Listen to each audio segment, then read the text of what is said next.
Handlebars, lines, and cables, giving you the perfect riding position. Kyle Bradshaw with this week's Cruiser Customizing Tip of the Week. This is part 3 of a 3-part series on how to find the perfect riding position, or how to modify your bike so you can put yourself in that perfect riding position. We talked about seats. Seats will move you just a couple inches up, a couple inches down, forward, backward. Risers will do the same thing. You can raise, lower, move forward and backward, but we're talking about a modification of just a couple of inches. Those options aren't going to give you the ultimate control when choosing your riding position. This week we're going to talk about handlebars. Handlebars are amazing. Handlebars can get you really high, they can get you really low, they can get you really wide. You can do anything with a set of handlebars. This bike here is a perfect example. This bike has gone through probably 4 different sets of risers and at least 5 different handlebar configurations.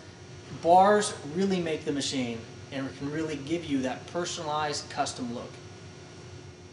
Handlebars can be the most dramatic change that you can make on your machine, but it's one of the most scary changes. When you're changing handlebars, you've got to look at height, pullback, width. You've got to look at lines and cables. So today, if nothing else, I want you to be able to understand the components of a handlebar, understand how it's properly measured, how you can get that measurement on your bike before you purchase so you know that you're going to get the right bars, and how to measure for the appropriate length, lines, and cables. When looking at handlebars, there are really 4 main categories of handlebar. Now within those categories there are huge options as far as width, height, pullback, but let's take a look.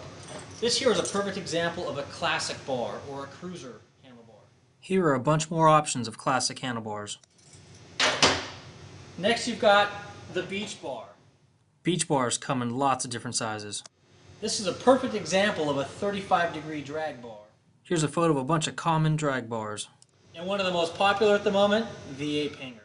Ape hangers, short and tall. This beach bar here is a prime example of the anatomy of a handlebar. Come take a look. On this bar we've got a couple main components. We have knurls, we have dimples, and we have drilled for wires and cables. Knurls are simply indentions that are put in the bar to allow the riser to grip the bar so the bar doesn't move while riding down the road. Another key component is the dimple. Most OEM bars have dimples, and what the dimple does is it allows the wires that are coming out of your switch box housing to sit in this groove so that the switch box housing can sit flush against the bar. Next we've got drilled. Most handlebars out there are not drilled. The drilled section of this bar is an important feature if you're looking to hide your wires, lines, and cables inside the bar. Changing your handlebars can give you a modification in height, pullback, and width. When measuring the dimensions of a handlebar, what do you need to look for? You need to look for height, from the ground to the highest point of the handlebar. Pullback, from the center of the handlebar out to the tip of the handlebar. This diagram documents height and pullback. And width is the next measurement you're going to want to take a look at. This diagram documents the width. In this particular bar, 34 inches. When making any adjustment to your handlebars, you may need to address the length of your lines and cables. So how do you measure proper length for your lines and cables? There's 2 rules of thumb. The first I recommend wholeheartedly. The first is you order the bars, mount them on the bike, and measure from there. But we don't live in a perfect world, and I understand that most of you would love to put your lines, cables, and bars all on the bike at the same time. Minimizes downtime on the bike and gets you on the road quicker.